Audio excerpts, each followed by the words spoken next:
পৃথিবী থেকে মাটি সংগ্রহের পর আল্লাহ তাআলা ভালোবেসে অতি যত্নের সঙ্গে আদম আলাইহিসসালাতু ওয়াসসালামকে সৃষ্টি করলেন। মাটি থেকে হযরত আদম আলাইহিসসালাতু ওয়াসসালামকে সৃষ্টি করার পর মহান আল্লাহ তাআলা তাকে জান্নাতের একটি উৎকৃষ্ট উদ্যানে থাকার ব্যবস্থা করে দিলেন এবং বললেন, এখানে থাকো, খাও, ঘোরাফেরা করো, যা মনে চায় করো, কিন্তু ওই যে দূরে একটি বিশেষ গাছ দেখছো, কখনো ওর ফল খাবে না এবং গাছের কাছেও যাবে না। আল্লাহ তাআলার হুকুম পেয়ে আদম আলাইহিসসালাতু ওয়াসসালাম জান্নাতে আনন্দে ঘুরে বেড়াতে লাগলেন। একদিন আল্লাহ তাআলা সমস্ত পশু পাখিকে আদম আলাইহিসসালাতু ওয়াসসালামের কাছে একত্রিত করলেন এবং তাদের নামকরণ করতে বললেন। এভাবে অনেক দিন পার হয়ে গেল। আদম আলাইহিসসালাতু ওয়াসসালাম এখন খুবই একা একা অনুভব করেন।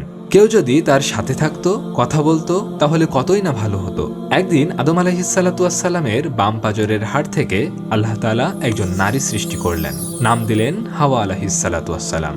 হাওয়া আলাইহিসসালাতু ওয়াসসালামকে পেয়ে আদম আলাইহিসসালাতু ওয়াসসালাম খুবই আনন্দিত হলেন। আল্লাহ তাআলা এবার দুজনকেই ওই নিষিদ্ধ গাছের ব্যাপারে সতর্ক করে দিলেন। তাদের দিনগুলো বেশ আরামায়েশ ভোগবিলাসে কাটছিল, যেটা শয়তানের একদমই পছন্দ হচ্ছিল না। সে ফন্দি আটতে থাকলো। একদিন আদম আলাইহিসসালাতু ওয়াসসালাম দূরে কোথায় যেন ঘুরতে গেল। এদিকে হাওয়া আলাইহিসসালাতু ওয়াসসালাম বাগানে একা একা হাঁটতে হাঁটতে সেই নিষিদ্ধ গাছের কাছে চলে গেল। শয়তান সুযোগ পেয়েই একটি বিশাল অজগরের রূপ নিল এবং হাওয়া আলাইহিসসালাতু ওয়াসসালামের কাছে এসে বলল, তোমরা কি বাগানের সব গাছের ফল খাও? হাওয়া আলাইহিসসালাতু ওয়াসসালাম উত্তর দিলেন, না, আল্লাহ তাআলা শুধুমাত্র এই গাছের ফল খেতে নিষেধ করেছেন।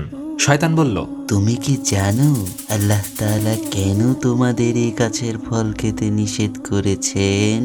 যাতে তোমরা অমরত্ব লাভ করতে না পারো। শুনে হয়তো অবাক হবে, আল্লাহ তাআলা খুব শীঘ্রই তোমাদেরকে এখান থেকে বের করে দেবেন।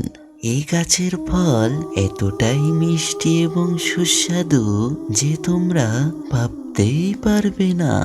এটা বলে সে চলে গেল এবং আড়াল থেকে তার উপর নজর রাখতে লাগলো। শয়তানের মিষ্টি প্রলোভন দেখানো কথায় হাওয়া আলাইহিসসালাতু ওয়াসসালামের নারী মন বিগলিত হলো। তিনি ভাবলেন, সত্যিই তো, সব গাছের ফল খেতে পারলেও কেন আল্লাহ তাআলা এই গাছের ফল খেতেই নিষেধ করেছেন? নিশ্চয়ই সে ঠিক কথা বলছে। এই ভেবে সে নিষিদ্ধ গাছের একটি ফল সংগ্রহ করে বাড়িতে নিয়ে গেল। আদম আলাইহিসসালাতু ওয়াসসালাম বাড়িতে ফিরলে সে ফলটি 2 টুকরো করে দুজনে খেয়ে ফেলল। ফল খাওয়া মাত্রই তারা অনুভব করলো তারা বিবস্ত্র হয়ে গিয়েছে। আড়াল থেকে শয়তান মুচকি মুচকি হাসল। আমি সফল হয়েছি।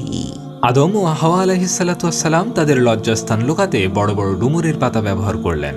তখন আল্লাহ তাআলা তাদের আহ্বান করলেন, কিন্তু তারা আল্লাহ তাআলার সামনে গেলেন না, বরং আড়াল থেকে আহ্বানে সাড়া দিলেন। আল্লাহ তাআলা তাদের উপর রাগান্বিত হয়ে ক্রুদ্ধস্বরে বললেন, তোমরা আমার আদেশ অমান্য করেছ, আমার নিষেধ করা সত্ত্বেও তোমরা নিষিদ্ধ গাছের ফল খেয়েছ।